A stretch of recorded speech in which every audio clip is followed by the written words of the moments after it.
c'est tous les jours de manche.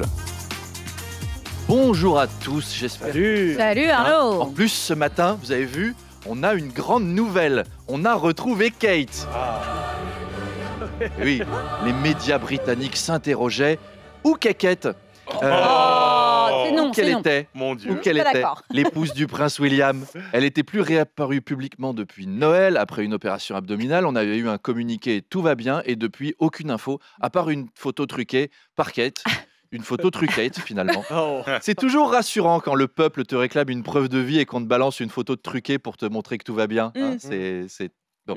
Donc on a tous truqué nos photos sur Internet, on va pas lui en vouloir. On a tous cherché à pécho sur Tinder. Alors d'ailleurs, petite astuce, si vous avez un crush Tinder et que cette personne a posté 4 ou 5 photos, si vous savez pas laquelle est la plus ressemblante, c'est la plus moche. Voilà. Kate a été vue en train de faire des courses dans un marché de produits fermiers locaux alors qu'elle ne devait pas réapparaître publiquement avant Pâques. Alors pourquoi cette réapparition précipitée? Pour le savoir, j'ai regardé une émission d'enquête. Bonsoir. Je suis Bernard de la Bernardière. Mensonge, arnaque, photo truquée. Bienvenue dans Enquête Middleton. Londres, Royaume-Uni. Et une princesse qui réapparaît précipitamment au marché. La princesse semble amaigrie après avoir subi une opération abdominale dont on ne sait rien. Abdominale, ventre, l'empoisonnement est suspecté. Kate aurait-elle mangé de la nourriture anglaise? Effectivement, les analyses révèlent des traces de panse de brebis farcie, de haricots blancs cuits dans de la sauce tomate sucrée et de mayonnaise à la menthe. Un empoisonnement lent et insidieux qui aurait duré 42 ans. Un expert témoigne. Oui, alors moi j'ai mangé une fois en Angleterre, j'ai failli crever. Kate, Mais non, jamais. Si Manu avoue, Non, arrête pas un du peu. tout. Kate peut-elle se soigner ou un nouveau drame va-t-il frapper cette famille? On se souvient déjà que le chauffeur de Lady Di avait préféré foncer dans un Aïe, poteau aïe, aïe. après que sa femme lui a annoncé qu'elle avait cuisiné de la gelée d'anguille et du plum pudding pour le dîner. Bonsoir et bon appétit. C'est pas possible. Arnaud, Bruno Le Maire sort un livre politique, le ministre de l'économie qui veut en finir avec l'État-providence. Oui, un livre qu'il a précisé avoir écrit pendant ses vacances de Noël. Quelles C'est belles fun, hein. vacances de Noël il a passé, c'est sympa. Les enfants, j'ai un cadeau pour vous. C'est mon nouveau livre où je vous explique pourquoi vous n'aurez que 3 semaines de soins pris en charge si vous avez une leucémie. Joyeux Noël! Faut vraiment pas supporter ses proches pour préférer écrire un livre que personne ne lira plutôt que de passer du temps en famille. Même chez les Delon, on fête Noël ensemble.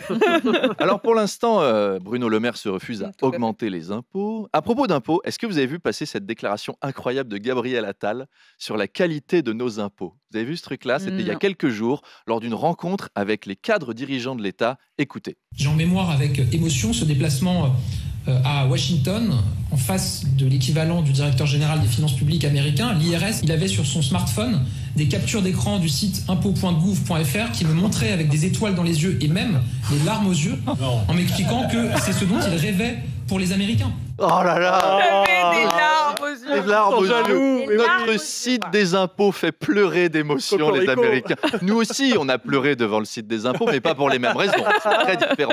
Eux, ils sont tellement beaux. Alors, c'est pas les seuls. Moi, le nombre de fois où je suis passé dans les locaux de BFM Business où les experts économiques se prenaient dans les bras, submergés par leurs sentiments. Pierre Kupferman, il était devant impôts.gouv.fr. Il y avait des larmes plein sa moustache et de la buée sur sa lunette. C'est tellement beau. Bruno Le Maire souhaite partager donc dans ce livre sa vision pour la France dans les années à venir. Ouais. Ça fait du bien de savoir ce qu'il ferait s'il était au pouvoir, parce qu'on n'a pas trop pu s'en rendre compte pendant les 7 ans où il a été au pouvoir. C'est plus un ministre qu'on a, c'est Bruno du PMU. Moi, je vais te dire, René, si j'étais au pouvoir, quoi qu'il en coûte, c'est terminé depuis longtemps, toutes ces conneries de feignasses et de chômeurs qui boivent des coups au PMU en râlant sur la société et en critiquant les politiques. Je te foutrais tout ça au charbon, moi, ça filerait droit. Tiens, je vais faire un bouquin. Arnaud, demain, chaque matin, 7h20, 8h20. Merci Arnaud. à demain. Et à demain. Arnaud Demanche. Mon invité ce matin, c'est Alain Bauer, le professeur de criminologie, spécialiste de sécurité et de défense. Et voilà, on a The Bauer ce matin, Alain Bauer, qui réagira évidemment à l'assaut du commissariat de La Courneuve par une 50aine de personnes dimanche soir. Quand Zelensky a vu qu'on n'arrivait déjà pas à sécuriser un commissariat en Seine-Saint-Denis, il a appelé Macron, il a fait « Ouais Manu, Pour les troupes au sol, pour sécuriser la frontière. Bon, oublie, on vous a vu à l'œuvre, on se débrouillera, t'inquiète. Alors, comment empêcher ce genre d'événement ? Une idée, je propose, ce serait de construire un deuxième commissariat à côté du premier. Un leurre. Et comme ça, ceux du deuxième, ils font des rondes pour surveiller le premier commissariat. Et comme ça, ceux du premier commissariat, ils font des rondes autour du troisième commissariat qu'on aura construit pour surveiller le deuxième. C'est bien. Et là, ça peut peut-être C'est passer. malin. Alors, l'expertise d'Alain Bauer, on la connaît, on la voit, elle est dingue. Il voit tout, il sait tout. Apolline, vous allez lui montrer une photo de la Courneuve floue avec 25 personnes en capuche noire de nuit. Et lui, il va identifier tous les protagonistes au premier coup d'œil. Il sera là. Alors, cette cagoule, on le voit, ça, c'est forcément Mathéo. Le pull, là, on reconnaît, c'est Lamine. Le sweat capuche, tenez, c'est du L, mais il flotte un peu dedans. Donc, je pense que c'est Yanis qui tente de vous tromper en ayant emprunté des fringues à Mamadou. Attention mais moi, au j'ai prénom, hein. l'œil. Ça trompe pas. Oui, non, c'est la cité des Tarterets. Voilà, là, en pull rayé rouge et blanc avec un bonnet et des lunettes, c'est Charlie. Je l'ai trouvé. Tenez, la vitre cassée, là. On voit bien qu'elle a été percutée par une pierre lancée par un gaucher à 81 km/h sur un angle de 47 degrés depuis un scooter qui venait du boulevard Albert Lebrun. C'est la signature de Enzo Drazik, ça C'est c'est sûr. connu dans le métier. Signé. Avec son frère, il conduit, l'autre est debout sur le siège arrière et il lance des cailloux. C'est le plus grand cabaret du monde, leur truc. Bref, il viendra nous épater, Alain Bauer, à 8h30. À tout à l'heure.